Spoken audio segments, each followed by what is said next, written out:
চলে আসলাম দুপুরে রান্না বান্নায়। আমি এখানে পটল ভাজি করব। তেল গরম হয়ে গিয়েছে, পটলটা আমি দিয়ে নিই।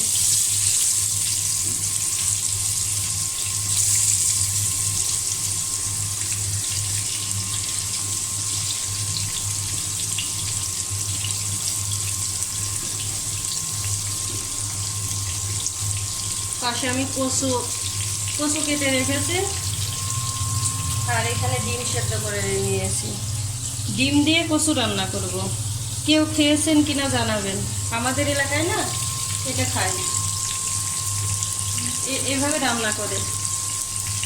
কি অবস্থা, তো এক পাশ হয়ে গিয়েছে, আমি আর এক পাশ উল্টাই দেব। আমি সবগুলো উল্টাই দেব, দিয়ে আর এক পাশ ভেজে নেব।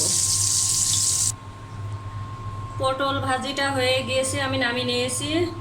সাথে একটু পেঁয়াজ কুচি আর কাঁচা মরিচ দিয়েছিলাম, দিয়ে ভাজি করে নিলাম। আর এখন আমি ডিম দিয়ে কচু রান্না করব। ডিমটা আমি হলুদ মাখিয়ে রেখেছি, তেল গরম হচ্ছে, আমি দিয়ে দিলাম। একটু ভেজে নেব।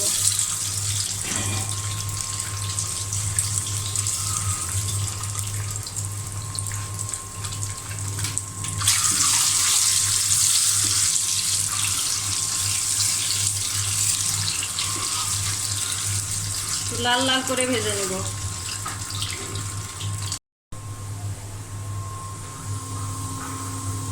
এখানে কচু দিয়ে ডিমের তরকারি রান্না করার জন্য আমি পেঁয়াজটা ভেজে নিয়েছি। এর মধ্যে আমি কচুটা দিয়ে দেব।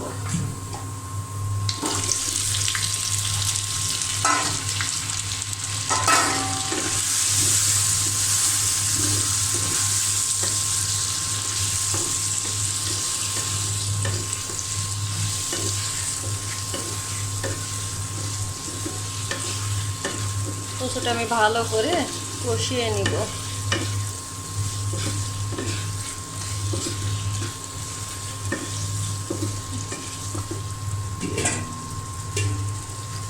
এখানে ডিমও রেখে দিয়েছি, ভেজে উঠিয়ে রেখেছি।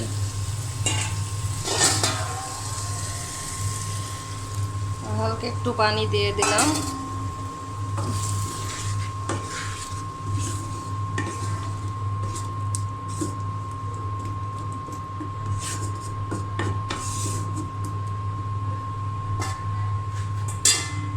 এবার ঢাকনা দিয়ে ঢেকে দেব, কষানো হোক। এই সাইডে আমি আমড়া কেটে নিব, শসাও কাটবো, লেবুও কাটবো।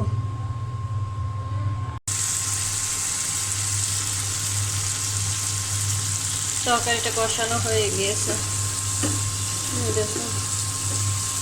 এবার আমি ঝোলের জন্য পানি দিয়ে দেব।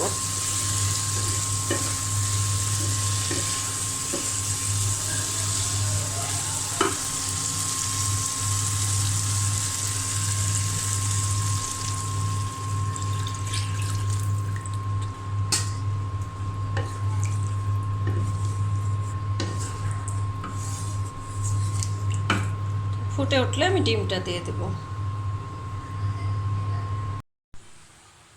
এই যে তরকারি রান্না শেষ হয়ে গিয়েছে।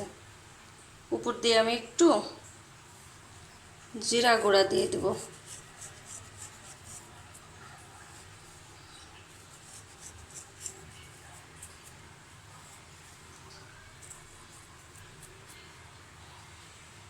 ভাতে চাল ধুয়ে রেখেছি, বসিয়ে দেব।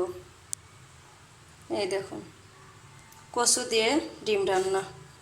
তারপর তো বাহিরে অনেক বৃষ্টি শুরু হয়ে গিয়েছে। বাহিরে দেখা যাচ্ছে কিনা জানি না, বৃষ্টি হচ্ছে অনেক। আজকের দুপুরের খাবার দাবার এটাই আমাদের, পটল ভাজি, ডিম রান্না, কচু দিয়ে। সিম্পলের মধ্যেই আজকে দুপুরের খাবার দাবার।